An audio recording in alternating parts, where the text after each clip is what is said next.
Olá pessoal, agora aqui eu vou mostrar para vocês como se faz a dedução do parâmetro de rede A. Nesse caso aqui, nessa figura específica, eu estou mostrando para a estrutura cúbica de face centrada, que se chamar de ferro, nós estamos falando do ferro gama, e no jargão industrial, por muitas vezes o mais que eu vou usar, vai dizer austenita, isso valendo para o ferro. Só que essa estrutura cúbica de face centrada, ela se aplica a uma grande gama de metais também, como o níquel, como o alumínio e vários outros. E é uma característica muito importante eu saber o tamanho disso fisicamente falando, quantos angstroms, né, que é uma medida da física, tá? Que se não me engano é 10 na menos 12, depois eu dou uma verificada nisso. Aí a gente precisa, para poder não ficar escravo ou refém da situação, criar uma forma, uma dedução genérica para isso. Uma dedução genérica para quê? Para que, independente do átomo que eu estiver trabalhando na questão, eu posso fazer o que eu quiser. Eu posso apenas gerar uma fórmula e apenas trocar o tamanho do diâmetro do átomo. Por quê? Porque eu já gerei a coisa para servir para tudo. E é isso que eu vou mostrar para vocês agora como fazer. Primeiro passo. Vamos botar uma cor escandalosa aqui, um laranja. Para quê? Para que eu possa explicar os passos a passos. Não se faz tudo de uma vez só, passinhos de bebê, um passo por vez. Primeira coisa para eu poder fazer. O pensamento parte do seguinte princípio. Eu tenho que dar um jeito de relacionar o parâmetro de rede A com o diâmetro do ferro. E até agora eu não sei quanto que isso vale. É isso que eu tenho que fazer. Onde que está esse A? Se olhar lá na apostila, nas transparências, na aula, na apresentação, A é qualquer lateral do cubo. A pode ser esse cara aqui. Se é um quadrado, se é um cubo, essa lateral aqui também é A. E eu poderia repetir isso para qualquer um dos lados, que vai ser o meu A. Então, tem que relacionar o diâmetro do ferro. Onde que está o diâmetro do ferro? Esse aqui é um átomo. E aqui é um diâmetro do ferro. Eu tenho que ligar esse diâmetro do ferro, de alguma forma, ao valor de A. Como que eu vou fazer isso?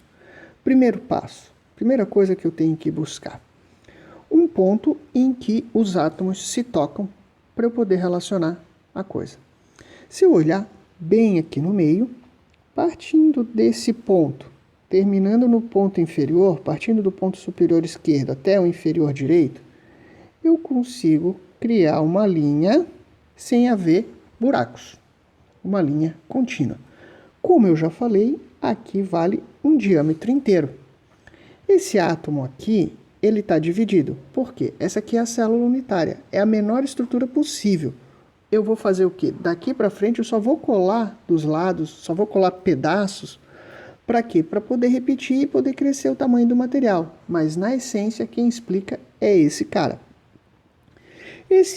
Essa célula unitária, esse corte, aqui ele tem um átomo de diâmetro.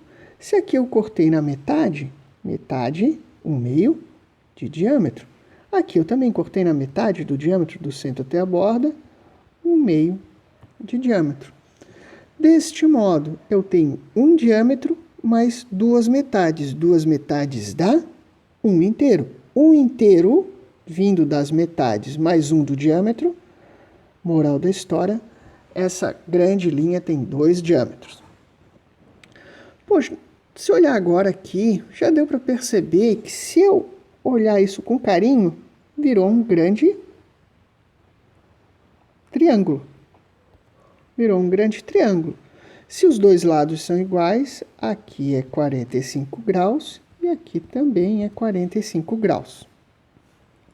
Deste modo, eu tenho um triângulo retângulo com lados que eu consigo relacionar. Quem que é o cara mais famoso para relacionar isso? Pitágoras, o mais fácil de todos. Agora é só executar. Deixa eu apagar aqui para não poluir a situação. Vamos lá, canetinha preta. Uma coisa, não tenham pena de escrever, tá? Gastar um pouquinho de papel não faz mal para ninguém. Vou só copiar o que estava ali. Aqui é A, 2D, ângulo reto 90 graus, 45, 45. Se eu for trabalhar isso no Pitágoras, vai ficar como? A soma dos quadrados dos catetos igual ao quadrado da hipotenusa. A ao quadrado mais A ao quadrado igual a 2D quadrado. A mais A ao quadrado, 2A ao quadrado, 2 vezes 2, 4. D ao quadrado, D quadrado. Posso fazer já o seguinte, dividir os dois lados por 2. Dividir 2 por 2 dá 1, dividir 4 por 2 dá 2. Tenho que A ao quadrado igual a 2D2. Deixa eu botar aqui dizendo que é continuidade. Me falta apenas o último pequeno grande passo. Passar a coisa para o outro lado. Se aqui é quadrado, A ao quadrado, passando para o outro lado, ele vira raiz, correto? Então, A igual a raiz de 2D quadrado. Vamos levantar um pouquinho a conta. Se eu tenho dentro de uma raiz um número quadrado, D ao quadrado, dentro de uma raiz quadrada, eu posso cortar esse com esse, finalizando com D vai para fora, D raiz de 2. Fechou a minha conta. Agora eu tenho uma situação em que eu relacionei o valor do parâmetro de rede A ao diâmetro do átomo em questão, seja o átomo que for, o metal que for. Exemplo, aqui que está apresentado para vocês ali no siga A, é o diâmetro do ferro, tá? Em que ele é aproximadamente, varia um pouco esse diâmetro de acordo com os autores e com os livros, 2,5 angstrom. O que eu faço agora? Pô, eu criei uma fórmula genérica que vale para qualquer coisa que tiver estrutura cúbica de face centrada, que vai me relacionar o diâmetro do átomo ao valor da aresta, da parâmetro de rede A. Deste modo, o que eu faço? Eu apenas, coisa extremamente simples, pego esse valor de 2,5 e vou enfiar aqui. Como? A igual a 2,5 angstroms vezes raiz de 2. Pego esse valor, jogo na calculadora, ele vai me dar algo em torno de 3,5 angstrom. Mais ou menos isso. Se vocês prestarem atenção para os mais cri-cri, tem uma pequena diferença em relação aos valores apresentados nas tabelas. É que dependendo do livro, mais uma vez eu repito, os valores têm pequenas diferenças entre si. O que não podia fechar aqui era que A fosse igual a 257. Se deu 3,5, 3,6, tanto faz, porque é valores de pequenos erros na forma de medir e analisar, tá? Mas bateu, 3,5. Tem uma outra forma ali que eu apresentei, que é a parte de seno, tá? Também dá para fazer. Deixa eu passar aqui para vocês, para não perder a conta. Se eu tenho um triângulo retângulo, tá valendo leis trigonométricas, né? Por causa do 90 graus. E eu sei que seno de alfa igual a cateto oposto sobre hipotenusa. Se eu pegar isso e transformar em função do seno de 45 graus igual a cateto oposto, que vai ser quem? Ângulo oposto A, hipotenusa 2D. Quanto que vale, deixa eu apagar aqui, quanto que vale seno de 45? Raiz de 2 sobre 2. Está resolvida a situação. Terei de novo, posso limpar aqui, vira 1 e vira 1, simplifiquei. Subo esse D lá para a direita, terei de novo A igual a D raiz de 2. O valor ficou igual aqui o de cima. Tá? É só uma outra forma de resolver a situação, para não deixar passar. Mas, repito, isso aqui são fórmulas genéricas que servem para resolver qualquer situação em que tiver uma estrutura cúbica de face centrada e essa estrutura tiver diferentes átomos para eu calcular. agora veio um outro átomo, eu simplesmente pego o diâmetro desse átomo e boto aqui dentro do D para saber o novo tamanho de A. A segunda pergunta que tem lá, que muitos vão precisar saber, é quanto que vale Z, que é o valor do interstício.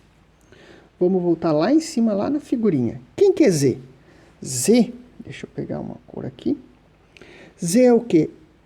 É esse espaço aqui, ó. É o espaço que fica vago entre dois átomos de ferro. É ali que o átomo de carbono vai se posicionar. Pô, sabendo o diâmetro do ferro e sabendo a relação dele com o tamanho do cubo, com o parâmetro de rede A, como que eu vou tirar Z? Eu não falei que A é o tamanho de qualquer lado? Se é um cubo, todos os lados são iguais, inclusive esse aqui. Eu sei que aqui é A. Se eu esticar esse cara para cá, daqui até aqui, ó, daqui desse ponto até esse ponto, eu sei que vale meio D. Deste ponto até este ponto, novamente eu tenho 1 sobre 2D. 1D, ou melhor, meio diâmetro, mais meio diâmetro dá um diâmetro inteiro, correto? Deste modo, eu tenho um diâmetro inteiro mais um Z, mais um interstício, igual a A. Vamos traduzir isso aqui na conta que eu acho que fica mais fácil de explicar. Deste modo, eu vou ter que Z... Opa, peguei a borracha em vez de pegar a caneta. Peraí, agora errei. Deixa eu pegar o preto para ficar mais fácil. Deste modo, eu vou ter o quê? O meu Z, tá? O meu Z que está aqui vai ser quem? O tamanho total, A, que esse eu sei calcular, menos metade de um diâmetro e metade de outro diâmetro. Meio mais meio, 1 inteiro. Então, A vai ser igual a Z menos 1 diâmetro inteiro, somando 2 meios. Deste modo, vamos fazer aqui Z igual a A menos 2 vezes aqueles 2 meio diâmetro, que dá 1 inteiro. Z igual a menos 2 vezes 1, 2, 2 sobre 2, 1. Então, dá 1 diâmetro aqui. Deste modo, Z vai ser quanto? Eu já sei o valor de A? Sei, pô, tirei daqui de cima, ó. 3,5. 3,5 angstrom. Menos quanto? O D. Quanto é que vale D? Pô, já tirei lá em cima, ó. Tá aqui, ó, 2,5 angstrom. Moral da história, Z vai ser 3,5 menos 2,5, bem facinho de calcular. 0 angstrom. Beleza, pessoal? Aqui agora eu calculei quanto que vale Z para a estrutura cúbica de face centrada, considerando o tamanho de 3,5 que veio do ferro. Resumidamente, eu tirei a fórmula genérica, eu mostrei para vocês de onde que ela veio, e como que eu vou pegar o diâmetro do ferro apenas e jogar lá dentro. Tenho como fazer aqui, é outra fórmula, isso daqui é outra fórmula, basta eu trocar pelos valores de A, que onde é que eu determinei A? Aqui em cima, onde que eu tiro D, o diâmetro, e fazer a conta de novo. É extremamente simples. O caminho é um pouquinho complicado porque assusta, não é complicado, porque eu quis fazer toda a dedução, tá? Então agora vamos preparar para fazer outro vídeo com a parte do cúbica de corpo centrado, que esse tem 2 passos, um passo a mais.